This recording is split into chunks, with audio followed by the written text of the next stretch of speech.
Muito bem, meus irmãos e irmãs, estamos celebrando com vários títulos, vários nomes, uma data especial a Nossa Senhora.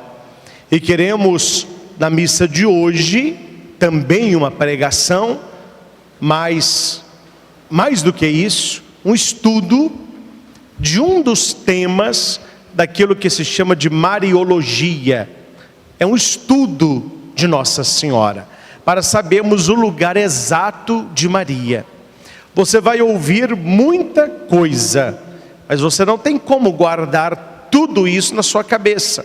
Por isso é bom você depois assistir esta pregação, ou no DVD, ou no CD, ou no YouTube, com a sua Bíblia, para você ir marcando, grifando e fazendo aí a que eu chamo de costura bíblica. Porque um versículo fora do contexto, um texto fora do contexto, ele se torna pretexto para confundir os outros. Então muitas vezes as pessoas decoram um versículo ou outro solto, ficam vomitando o versículo como se fossem doutores em Sagrada Escritura, mas as pessoas não sabem fazer esta ligação dos versículos. A Bíblia, meus caros, para você entender o que um texto está dizendo, você precisa descobrir o fio de ouro, chamado fio áureo. É aquilo que vai conduzir todo o escrito. Porque uma cena fora do contexto, ela dá uma confusão danada. Fui almoçar tempos atrás aí na casa de um casal amigo, e no meio das fotos da família, uma foto do marido, não é? Do lado dele a esposa e uma menina, uma mocinha de biquíni pendurada no pescoço do rapaz, ela molhada, parece que estava no mar, né? Tinha areia, ele segurando ela sorrindo, e a mulher, a esposa dele na foto, olhando. Se fosse interpretar a foto, nós poderíamos pegar esta foto e interpretar de várias maneiras. Eu falei para você quem é o marido, quem é a esposa, mas ninguém aqui sabe quem é essa mocinha. Um poderia dizer, é uma piriguete, pulou no pescoço do cara.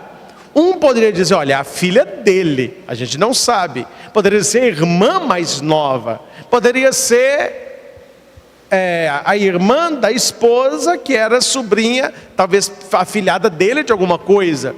O contexto da foto é que ele é dono de uma empresa, e há um projeto em grandes capitais, em São Paulo, onde crianças de abrigo são adotadas.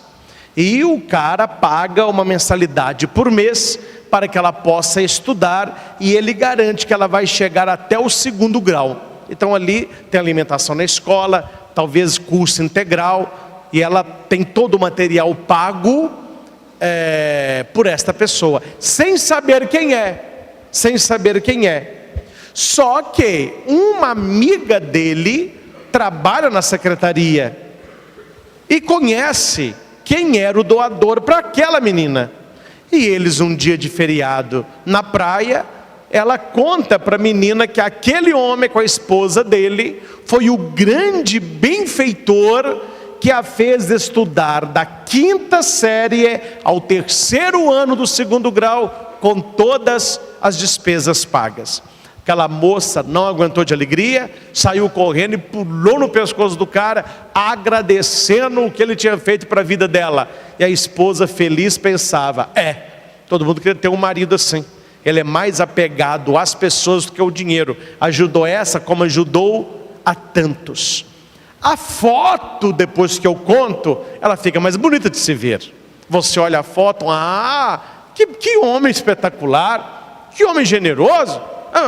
Mas se você não conhece o contexto, a louca da sua mente vai ficar vagueando e interpretando a Deus dará. Os mais piedosos interpretarão de um jeito, mas pensarão de outro. Os que não têm papo na língua já falando o que está pensando mesmo. Mas quando eu conto o contexto, você entende o texto. Aí a foto não vira pretexto para separar o casal. Porque tanto o marido como a esposa sabem o que se passou naquela situação. Meus irmãos, Bíblia é a mesma coisa. Bíblia não é fácil. Bíblia não é uma leitura superficial. É um livro escrito durante séculos por profetas, discípulos, apóstolos, claro, na inspiração do Espírito, mas que você precisa ler atrás das linhas o contexto da época, o que se pensava, por que usou aquela palavra e não essa. E os grandes estudiosos bíblicos jamais estudam a Bíblia na língua vernácula da tradução. Nós falamos português, então a nossa Bíblia ela é em português. Você compra uma Bíblia nos Estados Unidos, ela é em inglês. Você compra uma Bíblia na Itália, ela está escrita em italiano. Você compra uma Bíblia na Espanha, ela está escrita em... Aí se você pega uma Bíblia inglesa, uma em inglês e português, uma em português de Portugal, uma em francês e italiano, você verá que só nessas traduções já tem palavra que é diferente numa tradução e na outra. Porque a igreja daquele lugar faz uma tradução que seja compreensível ao leitor, sem precisar conhecer a origem da leitura. Mas quando você vai explicar um texto bíblico, quando você vai basear uma doutrina, quando você vai fazer uma explicação teológica, você não pode ler uma tradução.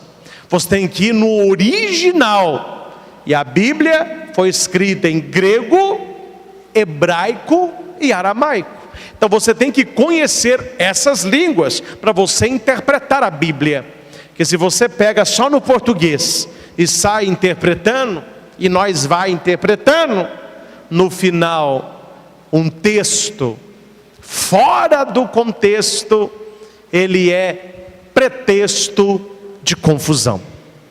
E eu aproveitei que nós estaríamos numa missa mariana para esclarecer a dúvida de algumas pessoas que estão encucadas com talvez livros, filmes ou novelas que vêm ilustrar a vida de Jesus e que vão passando coisas que você não aprendeu que era assim e que você não acredita que é assim. Aí a sua mente tem uma confusão. Para quem que está mentindo?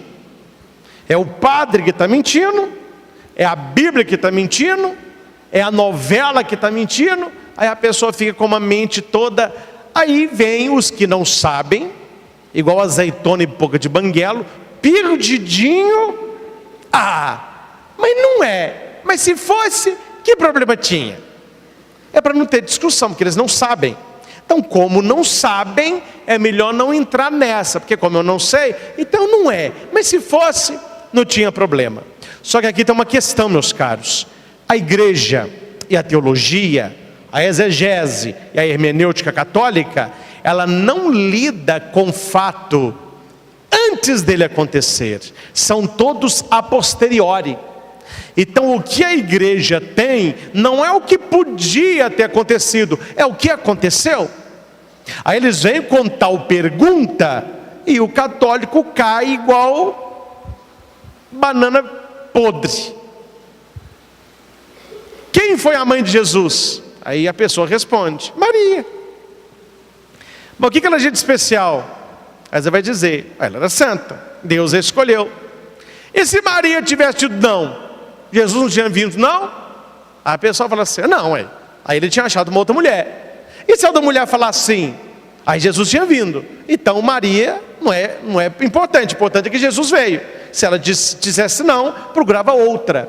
Esta é uma tese protestante que não tem lógica, porque o fato é que uma entre todas foi a escolhida, o nome da virgem era Maria, e ela disse sim. Esse é um fato concreto bíblico, e que não adianta você ficar pensando, e se Maria tivesse dito não? E Jesus não fosse homem, ele fosse mulher? E se Deus não tivesse entregue a igreja para Pedro, te entregue para João? E se aqui não fosse o Santuário de Aparecida, seria de Santa Rita de Cássia? São perguntas que o se não responde, porque a igreja lida com fato, ela não lida com suposição. Então, quando alguém for supor algo novo para você, em questão de fé, a sua resposta sempre é: eu não lido com suposição, eu lido com fato histórico, bíblico e de fé. E o fato é: o nome da virgem era Maria, esta foi escolhida por Deus, ela disse sim, e a encarnação aconteceu. Agora esse se aí é por sua conta, que se a terra não fosse redonda, a terra seria quadrada. Quem está perdendo tempo com isso? Pega que é redonda e vai estudar que é redonda. Ah, se eu não fosse homem, eu seria mulher? Como que eu vou saber disso, meu irmão? Então nós temos que parar com essas suposições loucas de cabeça de quem não está resolvido na fé e quer contaminar a sua fé. Então uma teologia séria, ela não se baseia em suposição, ela se baseia em fatos. E quais são os fatos? Os que estão escritos na Sagrada Escritura. Qual é a diferença do católico para as igrejas protestantes quando o assunto é Maria?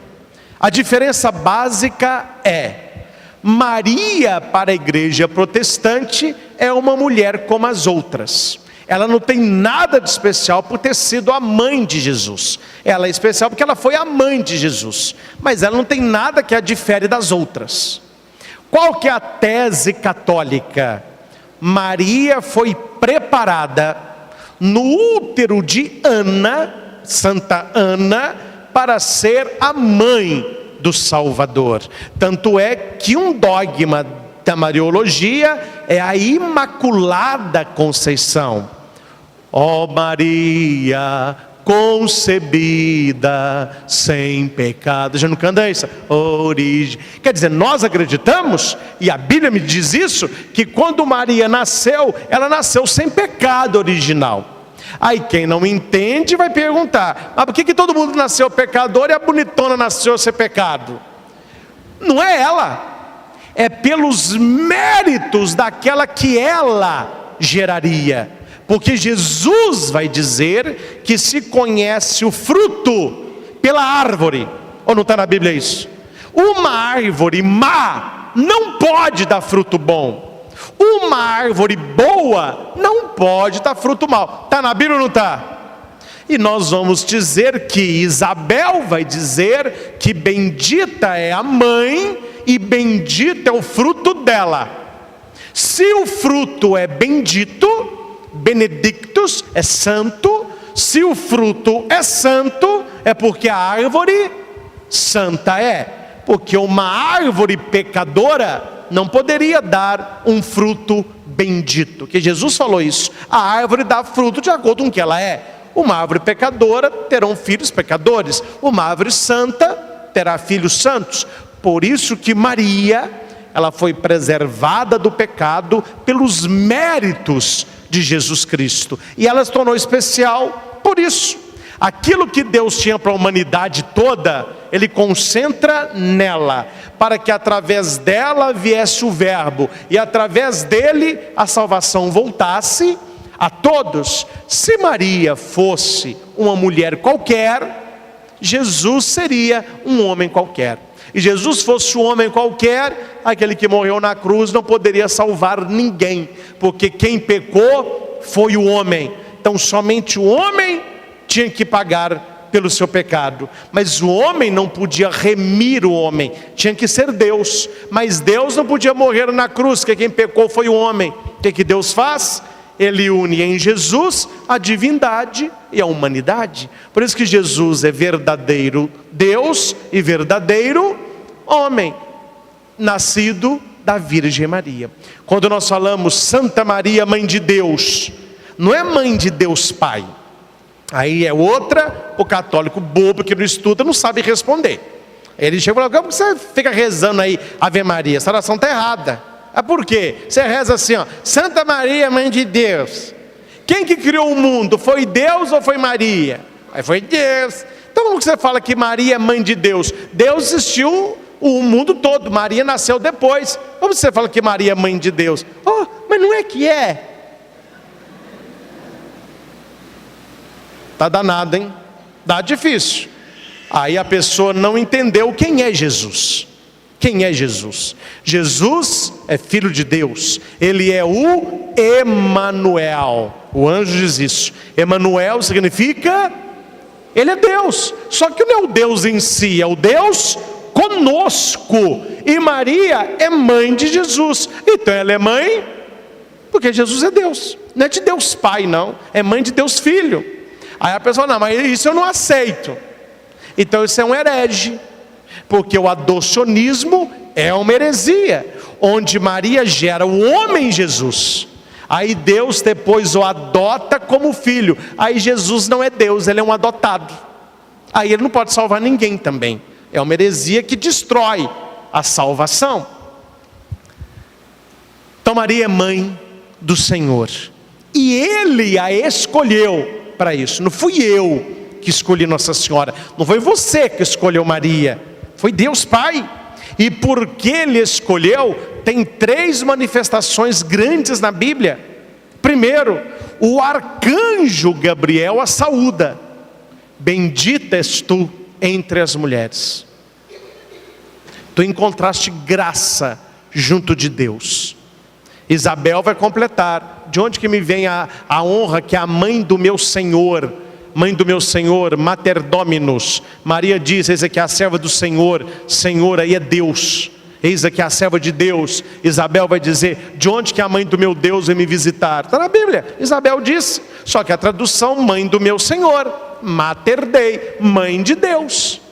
Quando não se conhece a língua bíblica, você vai fazendo o que você quer. Você põe, você tira, você leva, você derruba. Quando você vai ao original, o escrito é muito bem construído, é muito claro. Agora eu pergunto: se você conhece alguém que é melhor e conheça mais a Deus do que um arcanjo, siga esta pessoa e despreza o que o arcanjo fez. Porque o arcanjo a saúda, o arcanjo se inclina perante ela, e o arcanjo vai dizer: Deus te escolheu.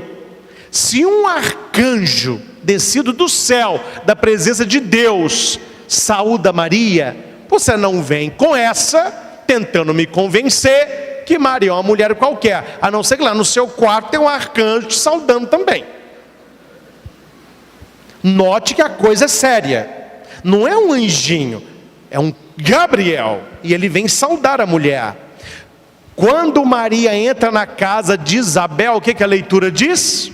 Isabel ficou repleta de quem? Olha aí, gente. Quem tem o Espírito Santo em plenitude, reconhece que Maria não é uma qualquer, é a mãe do meu Senhor. E Isabel, cheia do Espírito Santo, ela vai dizer: mas de onde que me vem a graça de que a mãe do meu Senhor me venha visitar? Ela estava cheia do Espírito Santo. Ela não fala: ah, prima. Não tem prima não, minha filha. Que prima? Agora não é mais a prima, agora é a mãe do Senhor. Maria reza o Magnífica. Se é para cumprir a Bíblia, e se é para ficar vomitando o versículo, vamos ler a Bíblia toda, e não o que me interessa. Porque no Magnífica, que está escrito na Bíblia, Maria diz: todas as gerações me chamarão de bem-aventurada. Bem-aventurada é bendita. Quanto é que você chama Maria de bendita? Quando você reza Ave Maria. Quem não reza Ave Maria não pode me dizer que está cumprindo a Bíblia toda, porque na Bíblia está escrita que todas as gerações a chamariam de bem-aventurada. E tem gente que é louco de amor por Jesus, mas não aceita a mãe dele. Ela não é bem-aventurada, ela não é bendita entre todas, sendo que na Bíblia está escrito: todas as gerações me chamarão. Como que você quer viver uma parte se você não vive a integralidade da palavra? Não é para citar a Bíblia? Eu também sei citar a Bíblia. Todas as gerações me chamarão de bendita. Bendita é santa. Santa Maria, bendita. Maria aparece grávida. José não quer. Mas também pudera, né? Não era dele. Ainda bem que ele não quis. Porque se quisesse, ia dar uma confusão. José, esse menino vai acabar que é seu mesmo. Ele não quer. O anjo vai até José e diz o quê? Vamos citar, será que chega para citar versículo? Vamos citar. Não temas em receber Maria, porque tudo que nela foi concebido é obra do Espírito Santo. Então esse versículo não é para José, esse versículo é para nós, é para quem segue Jesus. Ah não, padre, para mim não é. É você ler o Salmo 22, é para você. O Senhor é meu pastor, aí é para você. Tudo pós naquele que me fortalece, aí é para você. Esse você gosta. Mas quando a Bíblia diz: não temas receber Maria, que o que nela foi concebido é obra do Espírito, aí você não quer. Aí esse aí não é para você não. Esse eu vou tirar.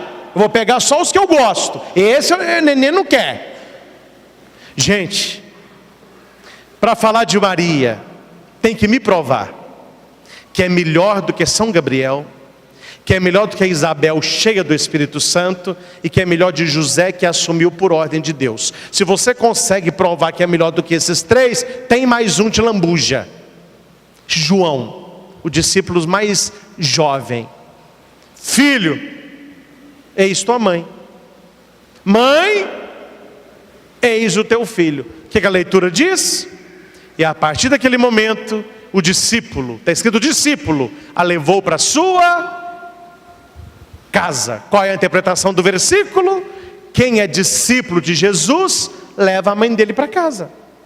João podia ter falado: não, eu não quero, eu quero é Jesus, só Jesus salva, a mãe eu não quero. Que papagaiada que é essa, meu irmão? De onde você tirou esse festival de besteirol? Maria não é a salvadora, mas ela é a mãe do Salvador. Ela, quando é entregue para João, ela é a mãe de todos nós. E eu não estou colocando Maria como deusa, nunca foi e nunca será. Ela não faz parte da Santíssima Trindade, não. Maria não pode salvar ninguém.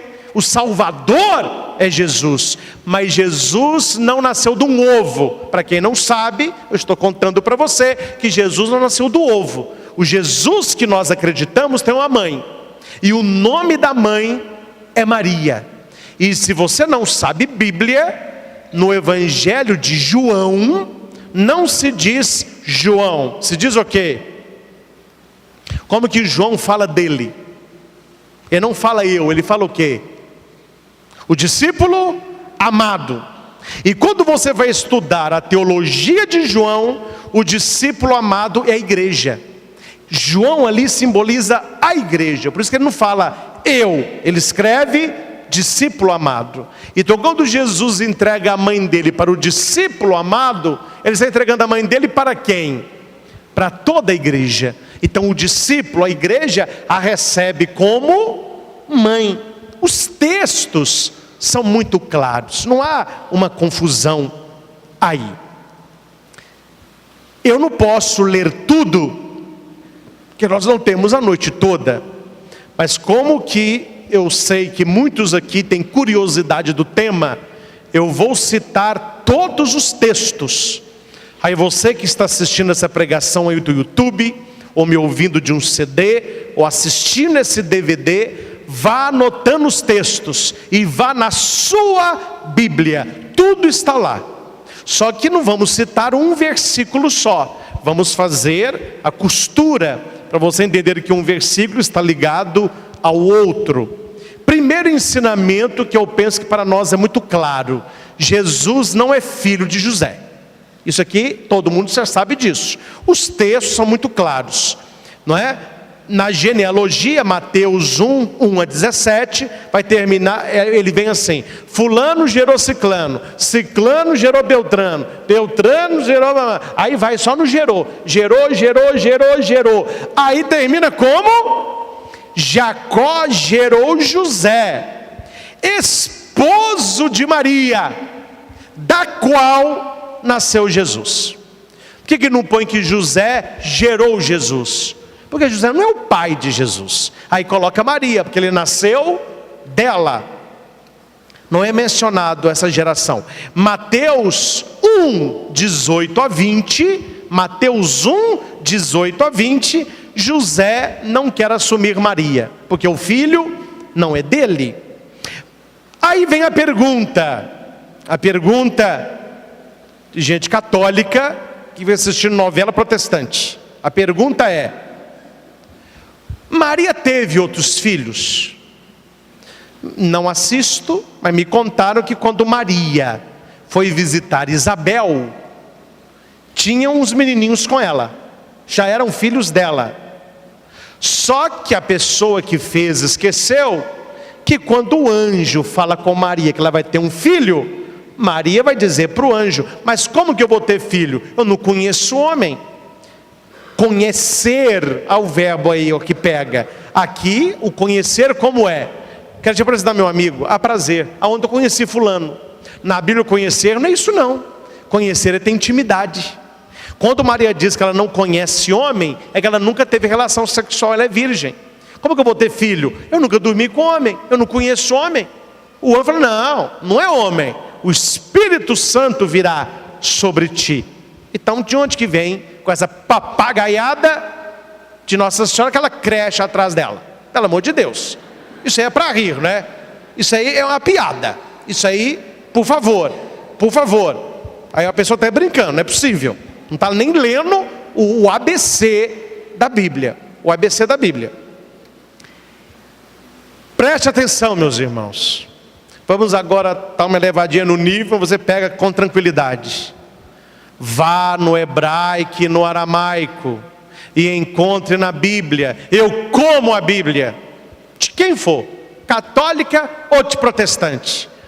Eu como a Bíblia na tradução original. Porque tem umas aí que nem Bíblia pode chamar, porque já adulteraram toda. Mas uma tradução fiel, que se você não sabe, qual a igreja que tem os originais bíblicos? Onde estão os escritos mais antigos da Bíblia?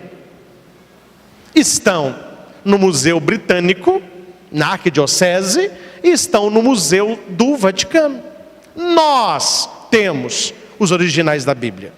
Então, eles são interpretados em cima. Quando você vê uma tradução nova da Bíblia, onde que eles foram? Nos manuscritos que estão nos arquivos de Roma. Claro, a igreja é mãe e ela não vai guardar para ela não. Qualquer estudioso, ateu ou não, católico ou não, ele tem acesso. Só que são vidros, a prova de bala, mas ele pode estudar. E não existe na Bíblia. Não existe na Bíblia. Não existe na Bíblia. Eu como a Bíblia. A expressão filhos de Maria é uma expressão inexistente. Aí vamos voltar ao português. A pessoa não fala nem português correto, quer interpretar a Bíblia em hebraico e aramaico. Não me venha tentar fazer eu engolir que irmãos de Jesus são filhos de Maria. Porque para o português, o meu irmão ou é filho da minha mãe ou é filho do meu pai, correto? Mas no hebraico e no aramaico, não é não, bebê. Então você não pode ler a Bíblia em português e sair vomitando o versículo, não. Você tem que ir na fonte, tem que ir no original. E no hebraico e no aramaico, quando é filho de, não se refere irmão de. Isso em português.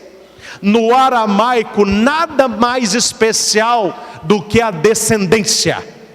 O Deus de Isaac é sempre descendência. Abraão, descendência. Quando se refere à descendência, é muito melhor citar o meu pai e minha mãe do que citar o meu irmão. Porque eu com o meu irmão, nós temos pé de igualdade. Raciocina, gente. Eu sou descendente do meu irmão? Não. Eu sou descendente de quem? Dos meus pais. Então, quando eu quero falar de descendência, é filho de. Quando eu quero falar de parentela, porque no hebraico e no aramaico não existe a palavra primo. E aqui para nós, você não sabe, então caia, porque eu estudo. A palavra irmão, no hebraico e no aramaico, tem 17 significados. Não é só primo, não. 17 significados. Aí eles leem irmão de Jesus, querem, porque querem socar essa filharada no útero de Maria. Porque está escrito irmão. Mas eu cito, e no meu escrito eu tenho, estou preparando um livrinho muito bom, vai sair ano que vem, se Deus quiser. Eu tenho 72 versículos do Antigo Testamento, que é como posso citar o Antigo, eu também conheço, onde a expressão é irmão de, irmã de, irmãos de, você é meu irmão, e eu vou provar que não é irmão. Não é irmão. Outros versículos vão dizer que não é irmão. Então por que é que usou irmão? Não, mas aí tem que interpretar. Então peraí, ó bonitão. No Antigo Testamento o irmão não é irmão, mas quando escreve irmão de Jesus é porque é filho de Maria. Aí não tem que interpretar, porque é. Lá interpreta, aqui não. Por quê? Por que que no Antigo Testamento se interpreta a linhagem genealógica das 7 tribos de Israel? E no Novo Testamento não se interpreta. Aí porque está escrito irmão, é irmão mesmo. Sendo que em hebraico e aramaico não existe algumas palavras, entre elas a que eu vou citar, que é primo. Cuidado, hein? Estudo não faz mal a ninguém. Pesquisa não faz mal a ninguém. Em nenhuma passagem, ninguém é chamado filho de Maria. Só um é chamado filho de Maria. Quem é? Leia os 4 evangelhos e me mostra uma expressão que fale que alguém é filho de Maria. Não existe. Porque a descendência era respeitada. Então a minha alegria não é ser irmão de, é ser filho de. Jesus, filho de Maria. Por que não se fala que alguém é filho de Maria? Outra expressão, Maria não é chamada de mãe de ninguém, a não ser de Jesus. Maria, mãe de Jesus, pega o menino e sua mãe. Não há expressão bíblica onde se diz que Maria é mãe de mais alguém. Aí a pessoa vai citar o irmão. Então tá bom. Então vamos lá no irmão, para eu te mostrar quem são, versículo por versículo, esses irmãos. Muito simples. Só que o povo não lê Bíblia, né? O povo não conhece. Aí ele escuta alguma coisa. Ai meu Deus, gente. Vamos lá. Deixa eu achar aqui. Eu escrevi tanta coisa, não vai dar tempo de tudo. A gente vai falando devagarinho. Aqui está. O versículo principal é Marcos 6:3. Este é o versículo que toda pessoa que não é católica e não é muito fã de Nossa Senhora sabe de cor, porque o católico não sabe de cor. Então ele vai abrir a Bíblia, ele vai dizer, pega a sua Bíblia, aí você vai levar a sua Bíblia, e ele vai ler em Marcos. Tem vários, são 7 citações dos irmãos, mas a mais detalhada com nome é Marcos 6:3. Está escrito assim: não é este o carpinteiro, o filho de Maria, irmão de Tiago, José, Judas e Simão? As suas irmãs não moram aqui conosco? Só aqui eu já contei 8. Então eles citam este versículo. Aí você lê e fala assim, aqui, ó. Aí a pessoa fala aqui, ó, está escrito, filho de Maria, irmão de papapá. Se ele tinha irmão, é porque Maria não é virgem nada. Eu não sei você, mas eu, como um bom padre e bom católico e cristão e estudioso, eu acredito em algumas aparições de Nossa Senhora. Não todas, mas aquelas bem estudadas e que foram pela igreja atestadas, eu creio. Eu sou devotíssimo de Nossa Senhora de Fátima, porque não tem como ali não ter acontecido algo natural. Já fui a Fátima 5 vezes, fico hospedado em Fátima, celebro em Fátima e converso com pessoas que estão ali. Numa das aparições, Maria vai dizer: eu sou a Virgem Maria. Eles querem dizer, não, nem você sabe quem você é, você não é virgem. Esse pessoal devia ir lá bater boca com a santa. Ela está falando, eu sou a Virgem Maria. Não, mas não é. Ah, mas não é mesmo? Nunca foi, filho. Essa aparição sua, tem alguma coisa errada aí. Na Bíblia está escrito aqui, ó, eu vou te citar para você, Marcos 6,3, filho de Maria, irmão de Tiago e José. Aí eu fiquei curioso, como que algumas aparições, como Guadalupe, o pessoal tem pânico de Guadalupe, que é Guadalupe, a ciência se curvou.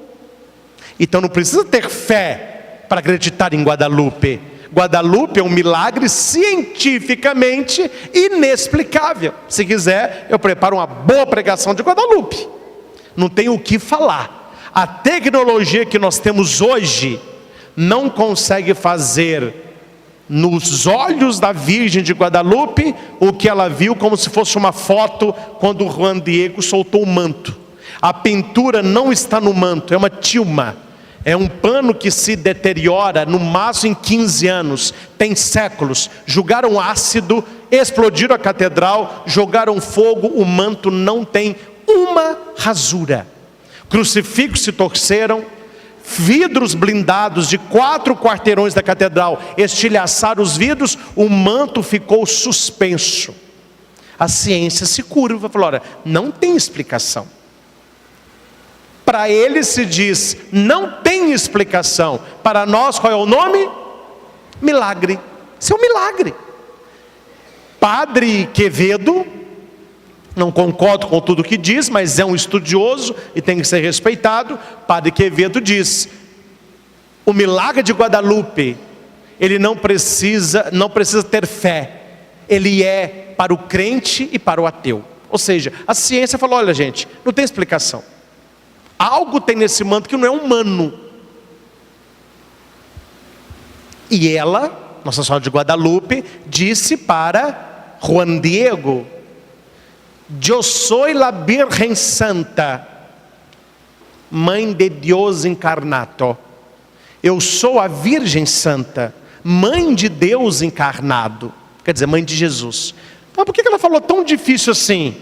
Porque o bispo não acreditaria no índio se ele não falasse alguma coisa que só o bispo soubesse. Porque naquela época os estudiosos eram os padres e bispos. O povo não sabia o que é Mãe de Deus encarnado. Um índio que nem cristão nunca ouviu falar de Maria, vê essa mulher, ela falou, olha, fala com o bispo, que eu quero uma catedral aqui. Aí o bispo mandou perguntar, quem é? Quem é? Ele também não sabe quem é. Fale com o bispo. Eu sou a Virgem Santa, eu sou a Virgem Santa, Mãe de Deus encarnado. Quando o índio fala isso para o bispo, e ele abre o manto, tem relatos que todo mundo na sala caiu de joelho, falou, ele está vendo Nossa Senhora? Porque ele não sabe quem é. Ele é um índio, nunca foi catequizado, mora no meio do mato. Onde que ele sabe que uma mulher é Mãe de Deus encarnado? Aí depois vieram os milagres. Ela mesma disse em várias aparições que ela é virgem. Aí o pessoal quer cismar que não é, mas vamos lá. Então vamos procurar aonde está provas, primeiro históricas, e depois eu venho nas bíblicas, que o pessoal gosta das bíblicas, mas a histórica são ótimas também. 3 provas bíblicas de que Maria não teve mais filhos. Primeira, quando o menino Jesus se perde no templo, e Maria e José voltam para buscá-lo, não há relato algum de que havia nem filho nem irmãos, porque a família toda deveria subir para Jerusalém. E aqui vai dizer que estava Maria e José. Ele chega e fala com Jesus: por que fizeste isso conosco?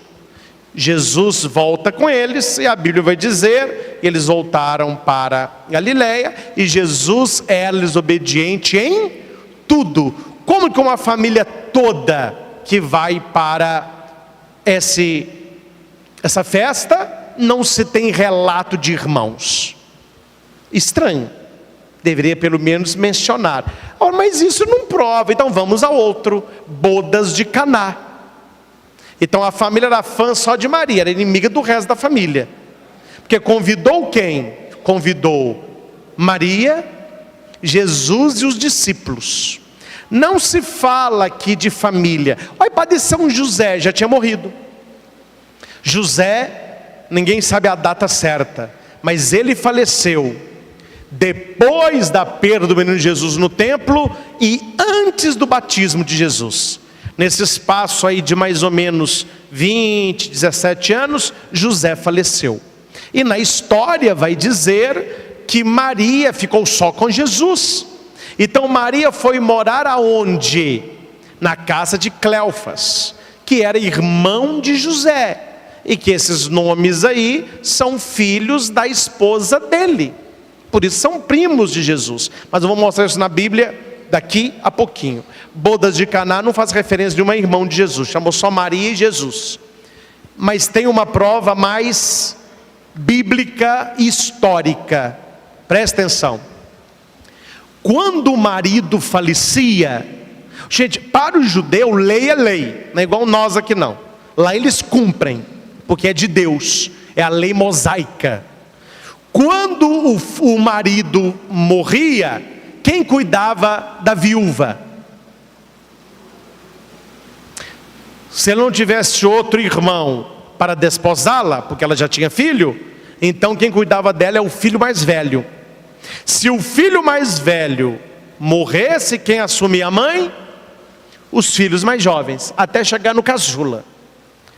A pergunta histórica é: por que quando Jesus está morrendo na cruz, ele entrega a sua mãe para João? A resposta é muito simples: porque Maria ficaria sozinha,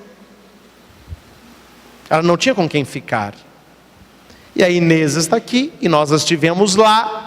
Aí nós vamos em loco, no lugar. Maria, depois da morte de Jesus, ficou com os discípulos um tempo.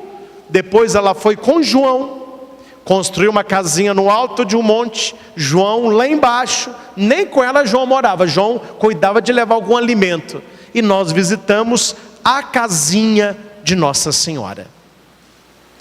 E quem cuida desta casinha, que passou de geração em geração, lá de trás, no século I, já se contam. A mãe daquele que morreu crucificado veio aqui residir, porque sem ele também não tinha marido. Quer dizer, ela era sozinha. Quem cuidou dela? João. E lá embaixo tem a casa de São João. Precisamos saber disso.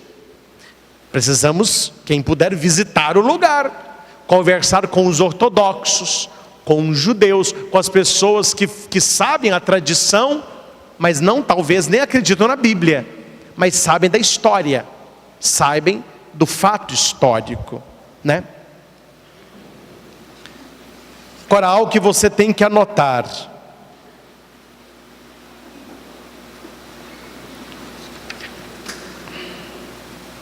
aqui, quem são os irmãos de Jesus? Olha, Bíblia na mão, caneta, papel, vá procurar lá. O versículo é, repita comigo: não é este o carpinteiro, o filho de Maria, irmão de Tiago, José, Judas e Simão? Agora, você vai na expressão grega huios Maria, que foi assim que Marcos escreveu. O Evangelho de Marcos predomina o grego. E quando ele vai escrever este texto, quando fala o filho de Maria, Marcos escreve huios Maria. O que é huios? É como se a Bíblia falasse: esse não é o carpinteiro, o único filho de Maria, irmão de fulano, fulano e fulano? Para nós dá um nó na cabeça falar que ele tem irmão, mas é o único filho. É porque para o judeu irmão não é igual nós de sangue. Então essa expressão huios Maria, o filho de Maria, não está falando um dos filhos de Maria.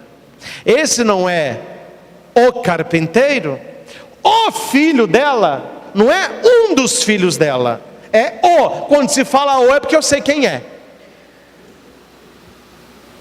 Vamos exercitar o português? Nós estamos aqui na missa. Ó, gente, chama para mim aí, um padre chegou. Um padre, qual que é a pergunta? Qual? No início da missa eu digo assim: olha, Padre Marcelo viria celebrar conosco, mas pelo jeito não deu para ele vir. Vamos iniciar a missa. Olha, gente, o padre chegou. Qual? Qual a diferença de um e o? Um é porque tem vários. O eu sei quem é um. Quando escreve huios Maria, do grego, é o único, huios, o único. Então, do grego, não tem essa discussão que nós estamos aqui, que é muitas vezes desnecessária. Se fosse ler no hebraico, no aramaico e no grego, em Marcos, essa discussão nossa não teria, porque na Bíblia estava escrito lá, huios Maria, o único filho dela, morreu. Não tem o que falar. Mas no português, o filho e irmão dá margem para interpretação. Aqui está dizendo Tiago, José, Judas e Simão. Então vamos lá. Anote aí. Irmãos de Jesus, na verdade, eram primos de Jesus. Eles eram sobrinhos de Nossa Senhora. Onde que está isso na Bíblia? Vamos lá. Mateus 27, 55 a 56. Jesus na cruz. Presta atenção. Estavam ali muitas mulheres olhando de longe. Haviam acompanhado Jesus desde a Galileia. Entre eles, Maria Madalena, Maria de Cleofas.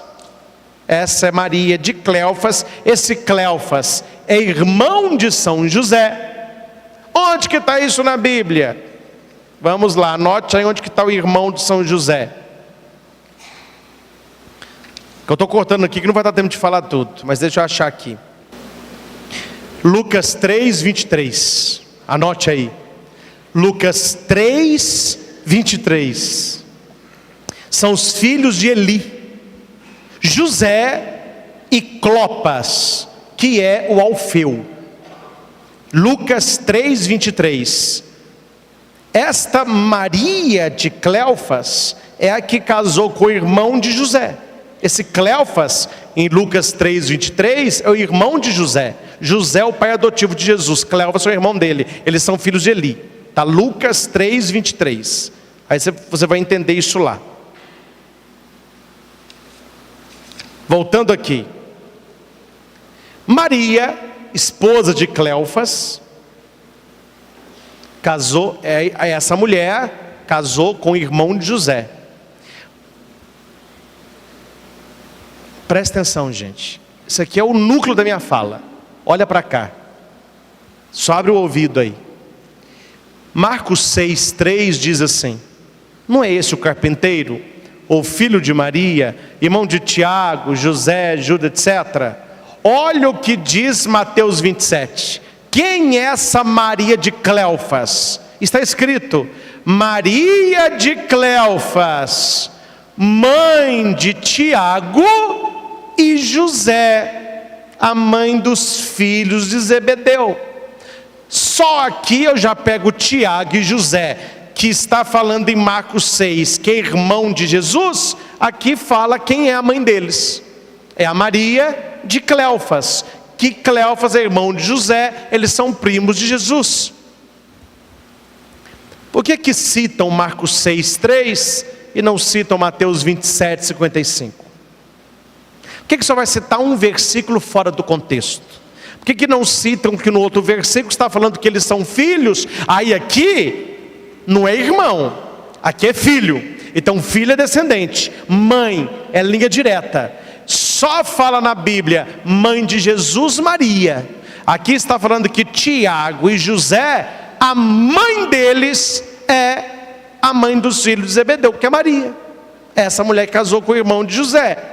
João 19:25 vai dizer: perto da cruz permanecia de pé sua mãe, a irmã de sua mãe, Maria, mulher de Cleofas.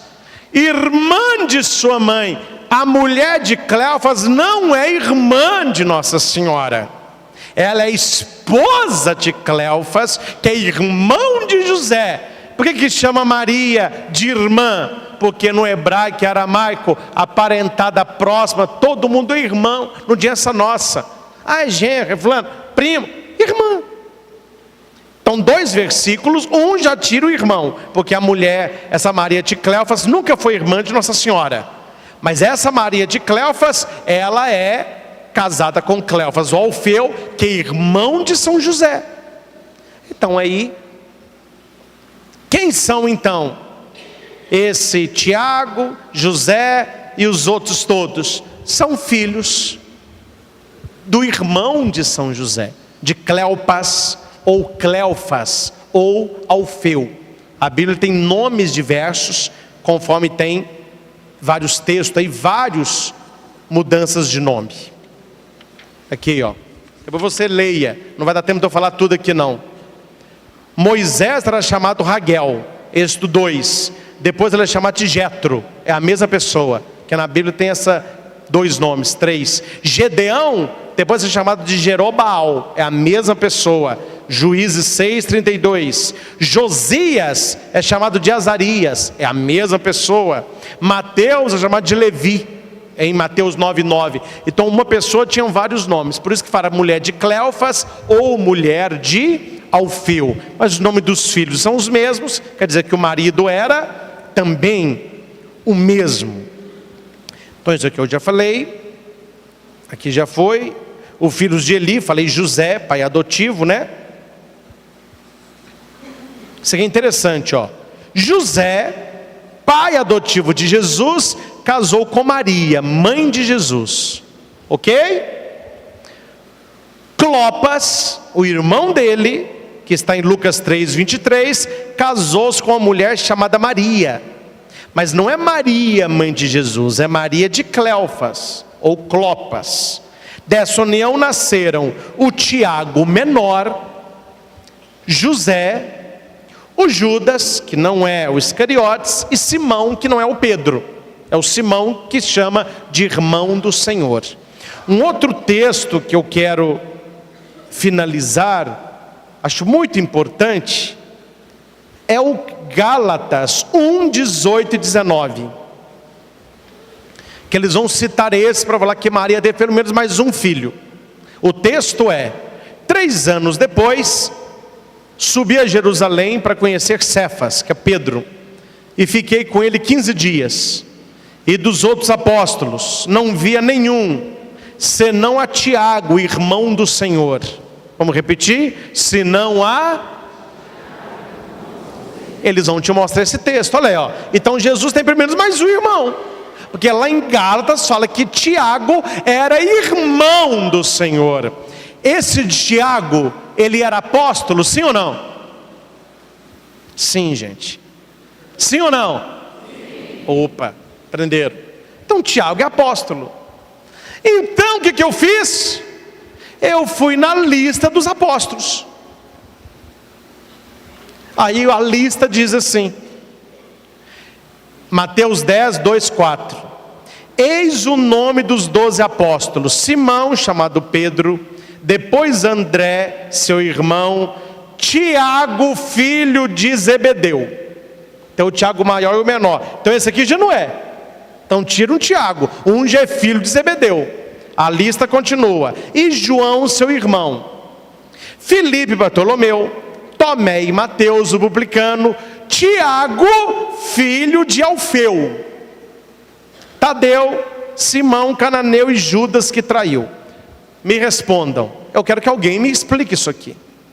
Se fala que Tiago é irmão do Senhor, para Tiago ser irmão de Jesus, ele tinha que ser filho de José com Maria. E ele era apóstolo. Só que na lista dos 12, está falando que um Tiago é filho de Zebedeu e o outro Tiago é filho de Alfeu. A minha pergunta é, o que tem a ver Zebedeu e Alfeu com Maria, mãe de Jesus? Respondi o versículo de Gálatas, onde aparece a expressão irmão do Senhor. Meus irmãos, Bíblia tem que ser estudado. Alguns me interpretam mal quando eu uso essa expressão, mas eu não estou fazendo uma expressão depreciativa. É porque eu valorizo a palavra de Deus. Bíblia não é para qualquer um.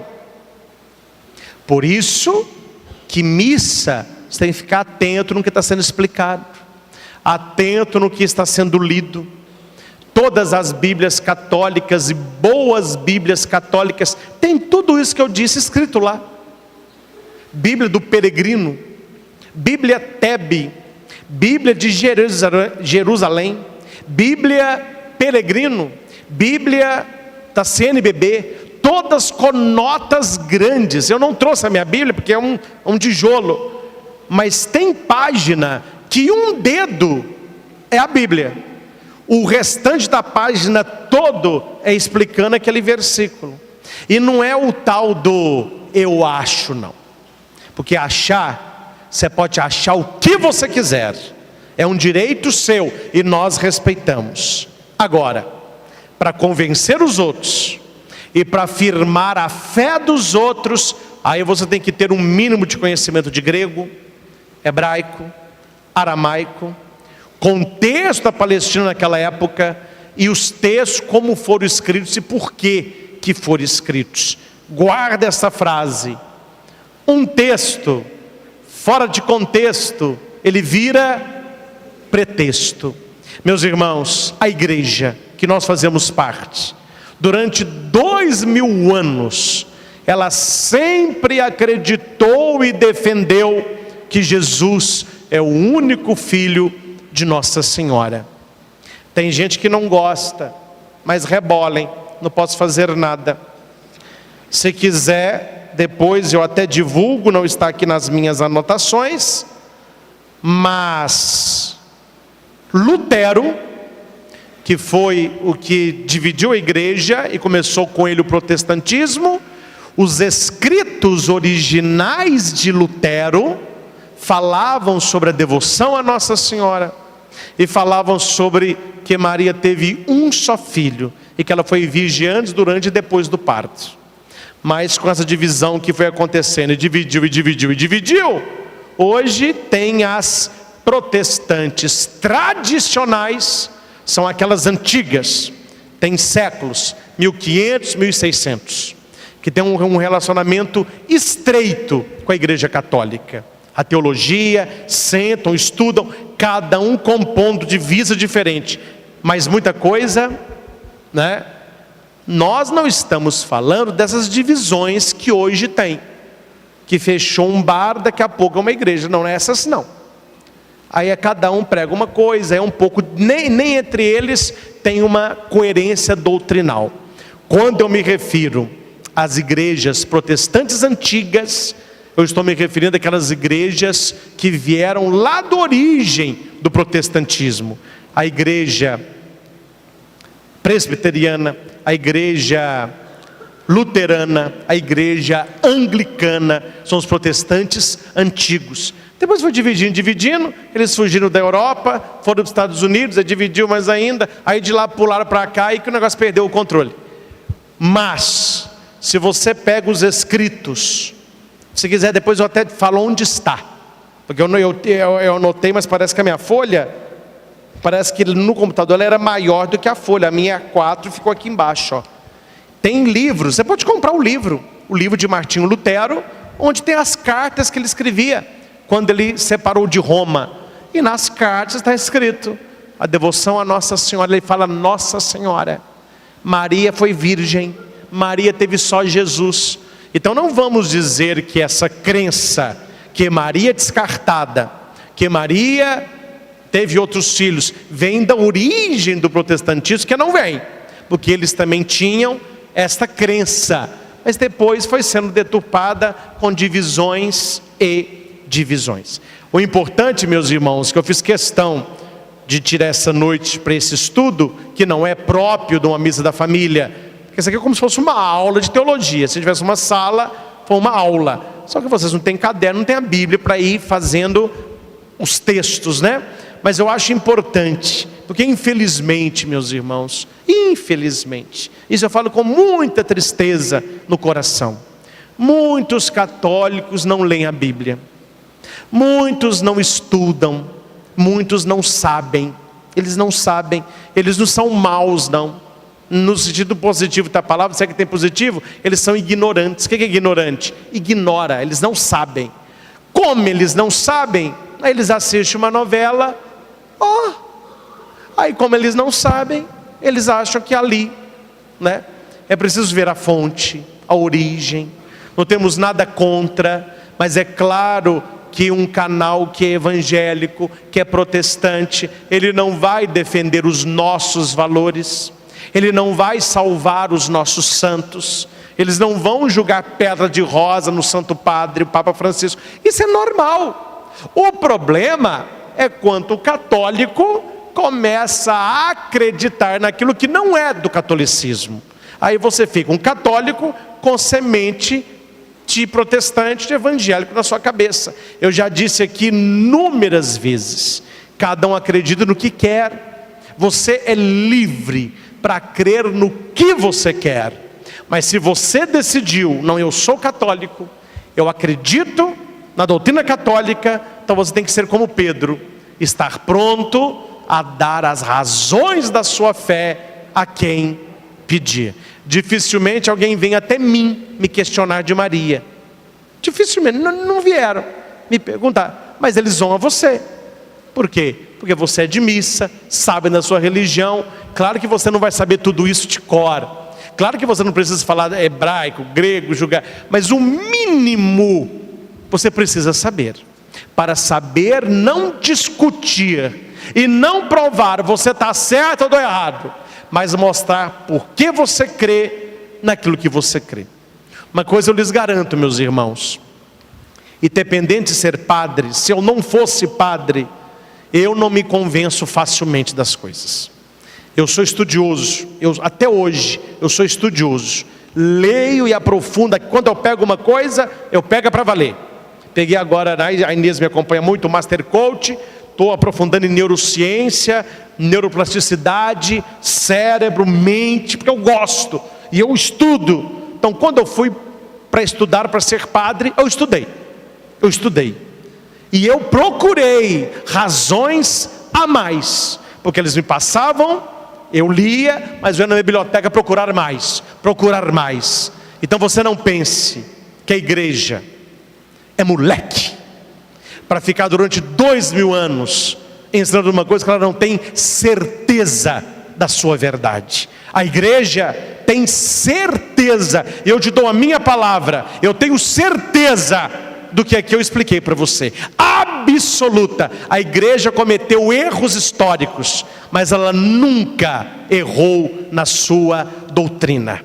O depósito da fé que Pedro recebeu como primeiro papa, a igreja o guarda até hoje, as 7 chaves, e nós temos as razões da nossa fé.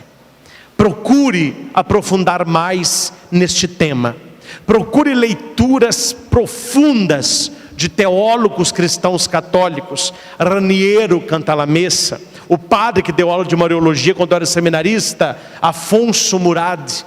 Procure leituras de Afonso Murad, sapientíssimo, PhD em estudo de Mariologia, formou em Jerusalém, em loco, estudou na igreja ortodoxa, estudou o grego aramaico na fonte. Então ele disse, falou, padre, para os ortodoxos, para Jerusalém, essa preocupação não existe, que todos lá aceitam que Maria teve só Jesus. Lá ninguém briga por isso. Essa briga, ela vem nas igrejas protestantes, muito da América Latina, de África, pessoas que ouviram, mas não estão envolvidas na origem. Então procure estudar. Eu dei aqui algumas dicas de leitura, mostrei alguns textos, mas se você conseguir pegar esmiuçadamente essas leituras, você irá crescer muito na sua fé. E eu faço uma proposta, espero que Deus toque o coração de alguém aqui. Se alguém tiver mais condições e quiser, não precisa nem me passar dinheiro, eu resumo tudo isso que eu falei em 4 páginas de A3, faço uma montagem bonita para gráfica, para que todos vocês tenham em mãos o estudo da virgindade de Maria com os textos. Aí eu posso colocar o grego, eu posso colocar o hebraico, tem aquelas fontes que eu tenho nos meus livros de estudo. Aí você pode, você mesmo, porque você fica lá escutando o padre sabe o que fala? Então eu vou pôr o material, porque tem um material, e tem um material escrito, né? Agora, meu irmão, se você acredita no que andam falando por aí, você está na turma que acredita em gnomo, acredita em doente, acredita em ET. Você pode acreditar no que você quer. Nós católicos acreditamos nisto. Esta é a nossa fé. E eu termino só com um questionamento para os inteligentes. Quem sabe usar isso aqui? Quando é que você escutou um discurso do Papa, Bispo ou Padre falando do que eles creem lá não é? Nunca escutou e nunca escutará. E a minha pergunta é: por que que o que estão lá se condói tanto com o que a gente crê cá? Por que que a nossa fé em Nossa Senhora, a nossa fé que ela foi virgem, que ela teve só Jesus, por que que isso incomoda quem não crê? É isso que eu não entendo. É isso que eu gostaria que alguém me explicasse. Porque eles podem crer no que creem, não me interessa o que eles acreditam. Estou falando neles, qualquer outra crença. Eles têm a crença deles. Eu estudo a minha, mas nós não vemos essa contrapartida. O cavalo de muitas igrejas é a nossa devoção aos santos, é que a Eucaristia não é Eucaristia, é que o padre não perdoa pecado, é que o Papa não é sucessor de Pedro. Por que estão preocupados tanto com aquilo que nós vivemos e acreditamos? É isso que eu gostaria que, se você souber a resposta, que você me falasse. Nós não estamos tão preocupados com o que quem está fora da igreja acredita. Nós estamos preocupados em formar bem os que estão aqui, porque esta é a nossa fé. O respeito, meus irmãos, cabe em qualquer lugar. E se houvesse o devido respeito, eu não ia perder tanto tempo para explicar para você aquilo que para nós é muito claro, mas para muitos é um cavalo de batalha para destruir a fé, principalmente dos mais humildes. Os mais humildes não têm uma cultura livresca, não sabem, né, tanta de Bíblia. Aí leem um versículo em português, tá bom, então Maria não é tão como falam, não. Vamos rezar para que os de lá nos respeitem, e rezar para que os que estão aqui procurem aprofundar as raízes da sua fé, para que nós não tenhamos tanta gente que nunca foi católico de verdade, dizendo de peito cheio: eu já fui católico. As pessoas dizem que a igreja está perdendo fiéis. A igreja nunca perdeu fiéis. Os fiéis estão bem fiéis aqui. A igreja perdeu os infiéis. São aqueles que nunca tiveram uma fé enraizadamente católica. E por causa de um vento de doutrina, ou por serem abraçados, beijados, carregados no colo, uma carência, abandonaram a nossa fé.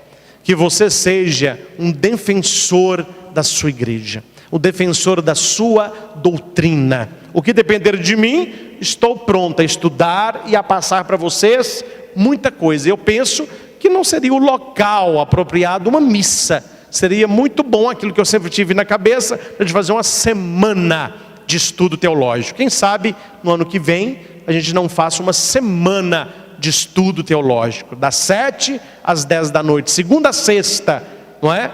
Para a gente aprofundar em temas que nós acreditamos. Se não acreditam, o problema é que não acreditam, esse é o problema deles. Nós acreditamos e a igreja tem razões para crer no que crê. E finalizo só com uma afinetadinha, que você não podia deixar de dar. A primeira igreja protestante surgiu com Lutero, em 1532. Os 16 séculos anteriores, a igreja sempre acreditou no que ela acredita até hoje. A minha pergunta é: como que alguém vai meter um pé em 16 séculos de história, de pregação e de formação doutrinal, por alguém que descobriu a roda há poucos séculos atrás? E só para você dormir com essa, leia. Quem foi que fez a Bíblia? Quem foi que definiu quais livros estariam ou não na Bíblia? Quem foi que guardou a Bíblia durante 16 séculos para que agora a usem contra nós? Leia na história, não precisa ser católico para ler não. Leia na história quais foram os monges que noite e dia em monastérios europeus iam copiando a Bíblia manuscrito. Leiam qual foi a igreja que durante 16 séculos guardou a Bíblia para que hoje estivesse na mão de tantos.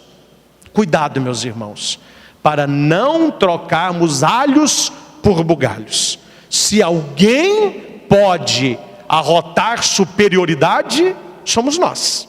Se alguém pode clamar sobre a autoridade da igreja, a única fundada pelo mestre, somos nós. O que nós raramente fazemos. O Papa é muito doce, ele pede diálogo, ele pede respeito, ele pede que nos sentemos com aquilo que nos une, não o que nos separa. Mas eu penso que se o respeito exige daqui para os de lá, eu penso que deveria existir também dos de lá para também conosco. Uma vez católicos, sempre católicos, para a honra e glória do nome do Senhor Jesus. Louvado seja nosso Senhor Jesus Cristo, para sempre seja. Louvado seja o nome de Maria Santíssima, para sempre seja louvado. Em nome do Pai, do Filho e do Espírito Santo.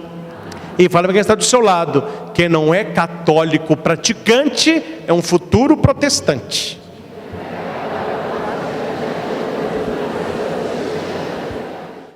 Olá, eu sou o Padre Christian Shankar e você está no nosso canal de evangelização, Projeto Luz e Vida. youtube.com/Projeto Luz e Vida. Toda semana um novo vídeo para você. Curta, favorite, compartilhe, inscreva-se no canal. Acesse o nosso site christianshankar.com.br. Lá você encontra esta e outras pregações disponíveis em CD e DVD. É o projeto Luz e Vida, levando até você pregações que podem mudar a sua vida.